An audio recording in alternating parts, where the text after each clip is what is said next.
Bonjour et bienvenue dans cette nouvelle vidéo de la chaîne Elpis. Aujourd'hui, on parle ensemble de savoir poser ses priorités.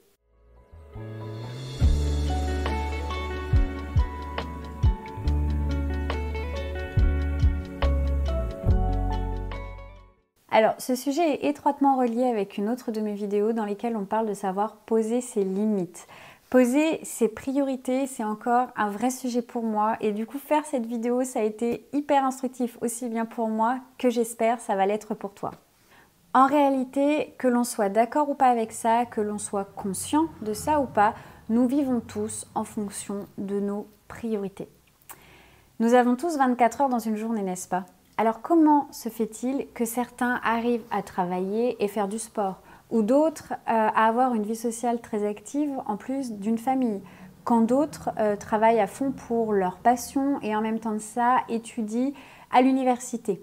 Bref, tu coches les cases que tu as envie de cocher. Ce que je veux te dire, c'est que quand certains arrivent à faire du sport tous les jours et d'autres pas, quand certains arrivent à faire eux-mêmes les petits pots de bébé, quand d'autres n'y arrivent pas, c'est simplement une question de priorité. Ça ne veut pas dire que l'un est mieux que l'autre. Attention, ce n'est pas du tout le but de cette vidéo. Le but de cette vidéo, et c'est à chaque fois ce que j'essaye de faire, c'est simplement de comprendre qu'est-ce que ça veut dire.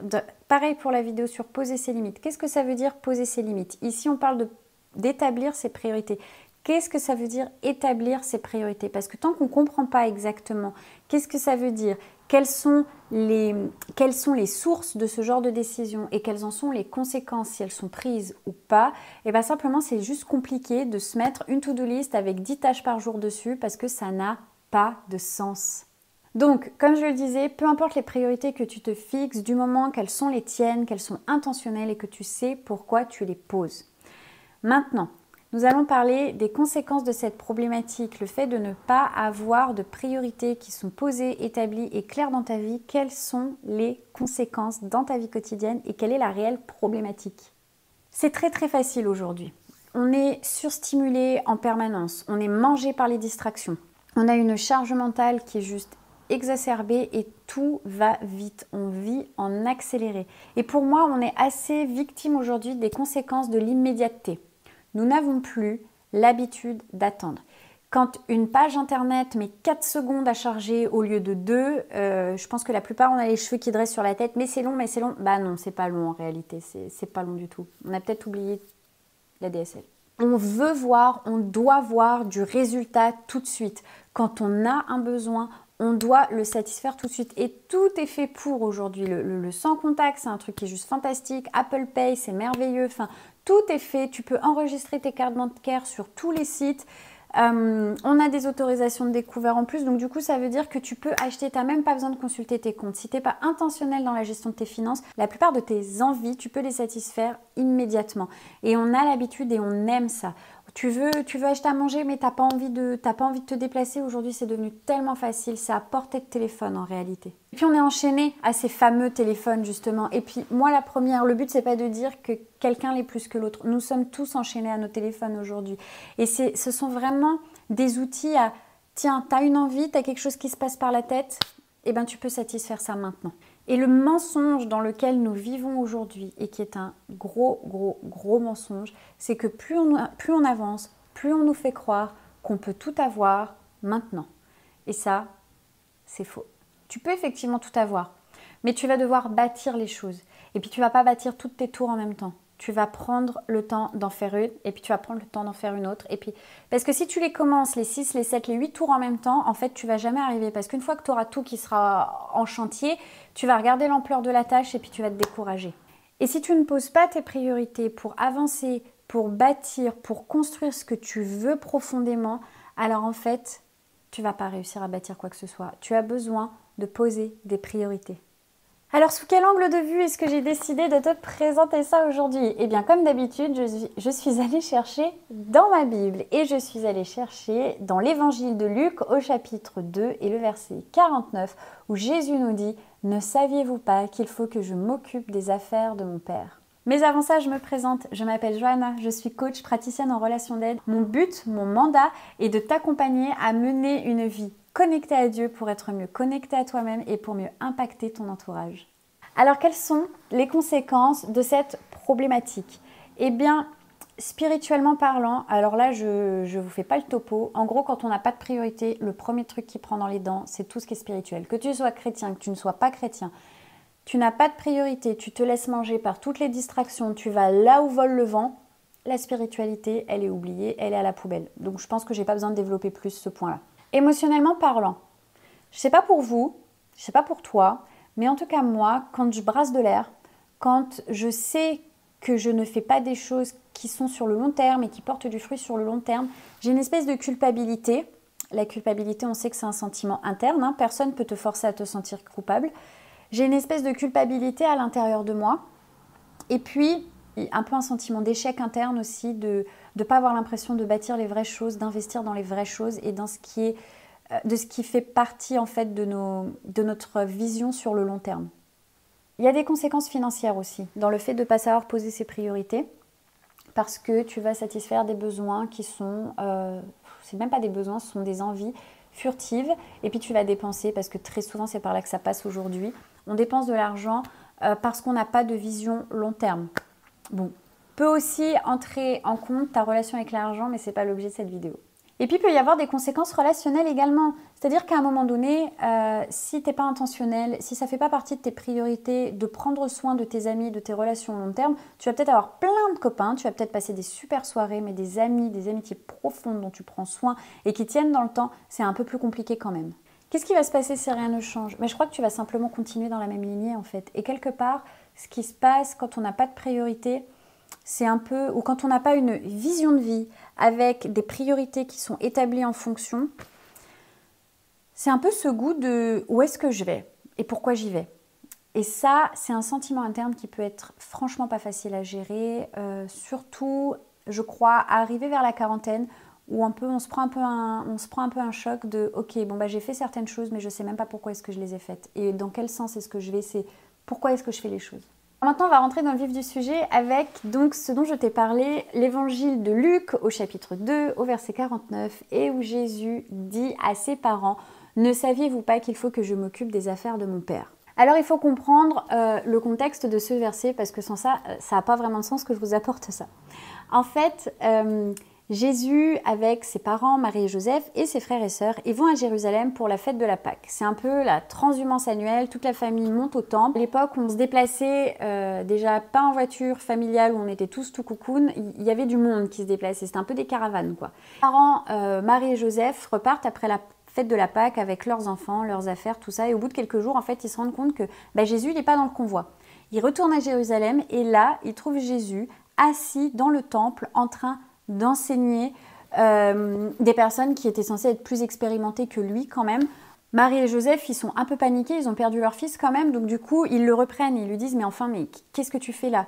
Et là, Jésus leur répond « mais pourquoi me cherchez-vous? Ne savez-vous pas qu'il faut que je m'occupe des affaires de mon Père ?» Alors honnêtement, rien que ça, je pense qu'on peut partir sur 15 000 idées différentes, mais bon, moi je me concentre sur l'histoire des priorités, savoir fixer ses priorités. Jésus, c'est un enfant qui est obéissant. Il n'est pas rebelle, il n'est pas en train de faire une bêtise, il n'est pas en pleine crise d'adolescence contre son père Joseph et contre sa mère Marie, qui sont des vieux qui n'ont rien compris. C'est pas du tout de ça dont il est question.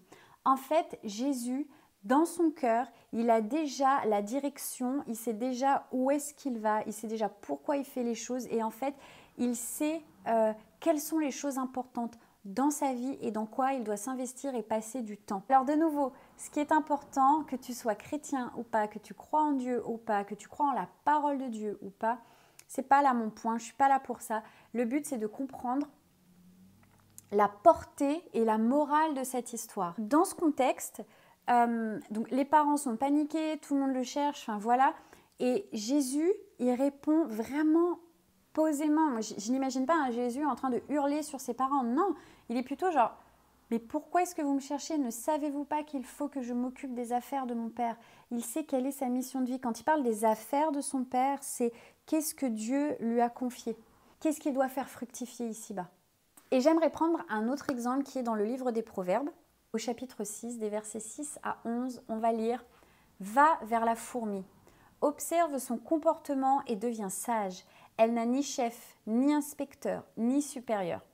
En été, elle prépare sa nourriture pendant la moisson. elle récolte de quoi manger. Paresseux, jusqu'à quand resteras-tu couché? Quand te lèveras-tu de ton sommeil? Veux-tu somnoler un peu, te reposer encore, juste croiser les mains pour dormir? Voilà que la pauvreté te surprend comme un rôdeur et la misère comme un homme armé. Ici, Salomon, il nous parle du manque d'intentionnalité. Alors, le mot c'est paresseux. Bon, oui, peut-être qu'il y a de la paresse dans tout ça, mais il y a aussi vraiment, à mon sens, un manque d'intentionnalité. La fourmi, elle sait que quand l'hiver arrive, il n'y a plus rien à manger. Du coup, elle met de côté sa nourriture pendant la belle saison. Elle répond pour elle-même. Elle sait très bien qu'elle est responsable de la façon dont elle va passer l'hiver ou pas. Elle sait ce qu'elle a à faire et elle le fait. Donc ici, ma question pour toi, c'est que dois-tu faire? Quelle est la mission que tu as sur le cœur pour ta vie? Et pour y répondre, voici quelques pistes concrètes. Mon point 1, encore une fois, prends en compte ta saison de vie. Es-tu célibataire, fiancé, marié, jeune maman, avec des grands-enfants? Est-ce que tu as 25 ans ou est-ce que tu en as 44? Est-ce que les choses ne se sont pas passées comme prévu et tu viens de divorcer, tu repars à zéro, il y a plein de choses à reconstruire? Tout cela, ça compte et ça se prend en considération. Ce sont des choses à établir et à poser. Par exemple, lorsque j'étais jeune maman, pour mes 2 grossesses en fait,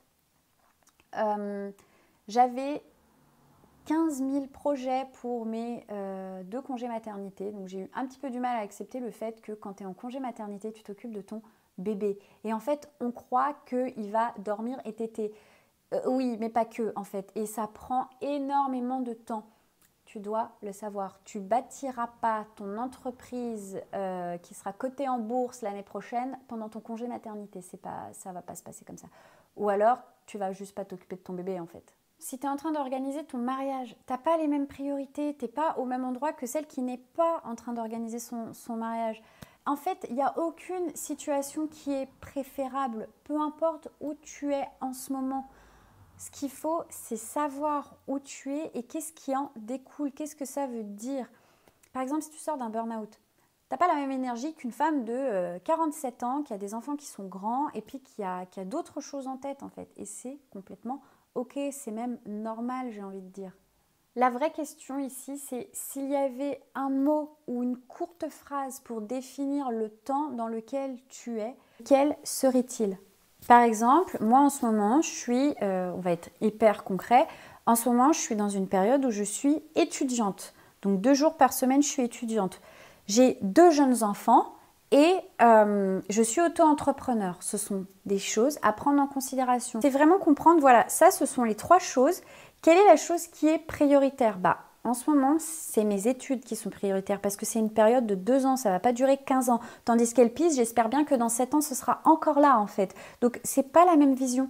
De la même façon qu'il y a des choses aujourd'hui avec un enfant de 6 ans et un enfant de 3 ans qui ont des implications qui ne seront pas les mêmes que quand ils auront 12 et 15 ans. Et c'est complètement normal.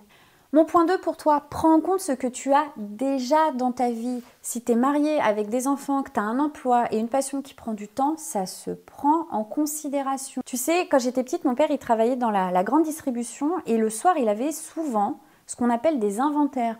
Ça veut dire qu'il faisait le recensement de tout ce qu'il y avait dans son secteur, en fait, et puis il pointait, et puis il vérifiait en fonction des comptes, des commandes, de machin, de trucs. Pourquoi une entreprise, elle fait ça?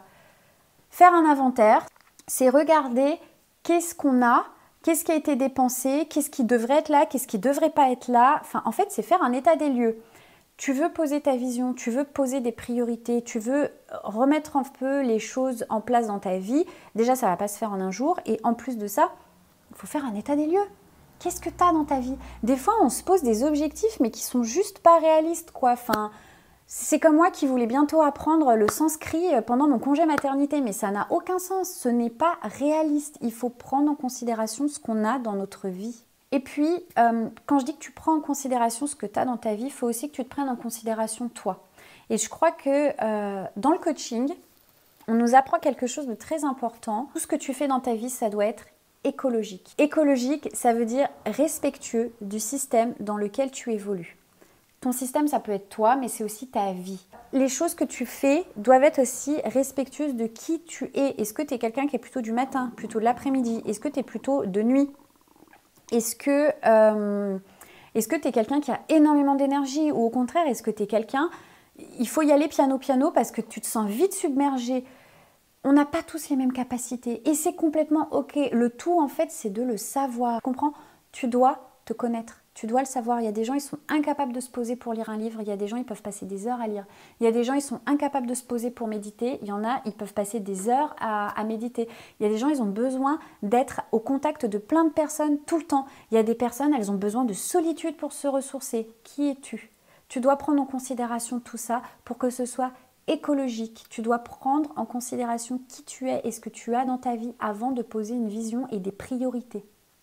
Une fois que tu as pris en considération tout ce que tu as dans ta vie, c'est intéressant de se poser la question, est-ce que c'est en accord avec la vision que j'ai pour ma vie? Et donc là, c'est mon point 3. Pose ta vision. C'est absolument primordial. Je rencontre énormément de personnes qui ne savent pas où elles vont, tout simplement.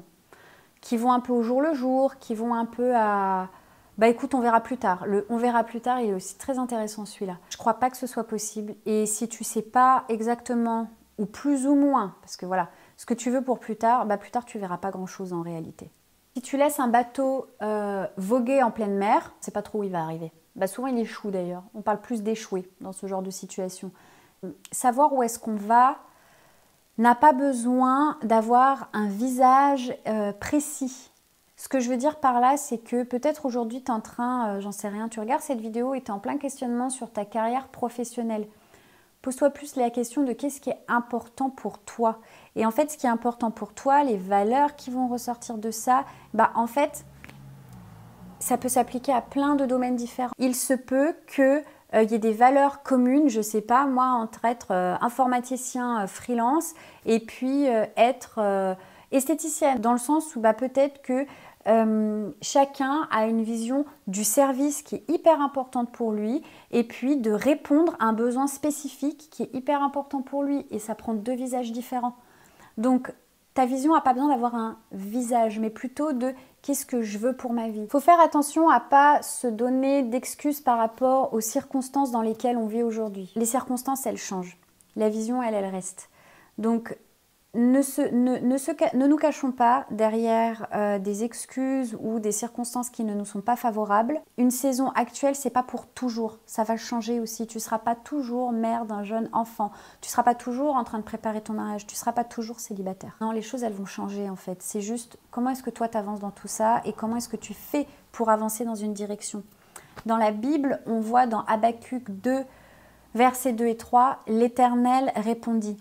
Écris cette révélation et grave-la sur les tablettes. Écris-la clairement pour que chaque lecteur la lise couramment, car c'est une révélation qui porte sur un temps fixé, qui parle de la fin et n'est pas mensongère. Dans le Proverbe 29 au verset 18, on nous dit « Quand il n'y a pas de vision, le peuple est sans frein. » Ça veut dire qu'il vogue sans direction, ça veut dire qu'il fait n'importe quoi. Ma croyance, c'est que Dieu est un Dieu de vision. Et que nous avons été créés de peu inférieurs à qui il est. Il a dit dans la Genèse, créons l'homme à notre image. Si Dieu est un Dieu de vision, nous sommes des êtres humains dotés d'une capacité à poser une vision et à avancer en fonction. Je t'encourage vraiment à méditer là-dessus et à méditer sur la vision que tu veux pour ta vie, quel que soit l'âge que tu as. Il n'y a pas de limite d'âge, c'est pas terminé tant que c'est pas terminé. Il y a aussi, je reprends l'exemple de la maman parce que vraiment c'est quelque chose que je vois souvent malheureusement. La parentalité, c'est une période de ta vie. Ta vie, elle ne s'arrête pas quand tes enfants quittent la maison. Et je crois que c'est important de ne pas oublier qu'il y a des choses après. De même, la retraite est un objectif, pas une fin en soi. La retraite, c'est même pas un objectif en réalité. C'est une période de vie, c'est une saison de vie. Ce n'est pas un objectif en soi. Il y a des choses qui t'attendent dans cette période de ta vie. Et c'est hyper important de qu'est-ce que je veux pour cette période-là de ma vie. Parce que juste l'attendre et puis attendre qu'elle arrive et puis ah ben elle est là, bah ok, mais en fait on en fait quoi? Mon point 4, chasse les voleurs de temps. À commencer par ton smartphone. Et j'en parle aussi pour moi, je suis la première concernée. C'est bien simple. Tout ce qui t'éloigne de tes objectifs, tout ce qui t'éloigne de tes obligations dans le sens des engagements que tu prends envers toi-même par rapport à ce qui est prioritaire dans ta vie, ce sont des voleurs de temps, ce sont des distractions. Ce sont aussi des choses qui te prennent de l'énergie. Mental, émotionnel, ça te prend du temps, parfois même ça te prend de l'argent. Tout ça, ça doit être identifié. Après, tu fais ce que tu veux. C'est pas forcément facile à faire. Mais il y a une réalité, c'est que si je prends des cours de piano et que je ne fais pas régulièrement 15 minutes de piano par jour, il y a de grandes chances que je ne sache jamais jouer du piano malgré les leçons que je prends. Si à la place de ça, je scrolle sur Instagram, bah ouais, j'apprendrai pas à jouer du piano. Et pour terminer, je vais t'inviter à te poser les bonnes questions. Une fois que tu as identifié la saison dans laquelle tu es, une fois que tu as identifié ce qui est dans ta vie et qui te prend du temps, qui occupe de l'espace dans ta vie, une fois que tu as identifié, posé ta vision, ce que tu veux réellement, et une fois que tu as chassé les voleurs de temps, bah, il faut se poser des questions. Est-ce que mes actions du quotidien sont en accord avec ma vision long terme ou moyen terme? Est-ce que les priorités dans les faits, parce que les priorités que l'on veut avoir et les priorités qu'on a dans les faits ne sont souvent pas les mêmes. Est-ce que ce qui prend du temps, de la place dans ma vie, ce qui est prioritaire aujourd'hui concrètement dans ma vie, est-ce que c'est en accord avec les priorités que je veux avoir et avec la vision long terme que j'ai, avec l'objectif que j'ai? Mais il faut bien savoir que parfois quand on est face à la montagne, quand on se dit wow, il y a tout ça à faire, comment est-ce que je vais faire pour arriver là, l'objectif il paraît tellement énorme que du coup on va se cacher derrière des distractions. Et c'est aussi important de se poser cette question. Qu'est-ce qui me fait peur dans ça? Parce que des fois, il y a des peurs qui sont cachées et qui font qu'on procrastine. Une fois que tu as identifié tes voleurs de temps, pose sur papier, c'est quoi les voleurs de temps? Quelle stratégie est-ce que je peux mettre en place pour les braver? Et encore une fois, se poser la question, mais est-ce qu'il n'y a pas quelque chose là-dedans est-ce qu'il n'y a pas une peur cachée? Est-ce qu'il n'y a pas une croyance limitante cachée? Et de comprendre s'il y a une peur, c'est qu'il y a quelque chose à protéger. Qu'est-ce que je veux protéger? De quoi est-ce que j'ai... Qu'est-ce que j'ai peur qu'il soit atteint ou abîmé ou... J'en sais rien, si je cours après telle ou telle vision. Voilà, j'espère que cette vidéo t'a plu. J'espère qu'elle t'a permis d'ouvrir un petit peu ta pensée par rapport à cette histoire de priorité. Parce que des fois, on en parle, mais finalement... Je ne comprends pas vraiment ce que ça veut dire. Même dans mon programme d'accompagnement, le tout premier module est consacré à ça. Faire l'état des lieux dans sa vie, poser sa vision et puis savoir en fait dans quelle direction est-ce qu'on avance et pourquoi est-ce qu'on fait les choses. Alors, je te laisse et je te dis à bientôt pour la prochaine vidéo. Ciao, ciao.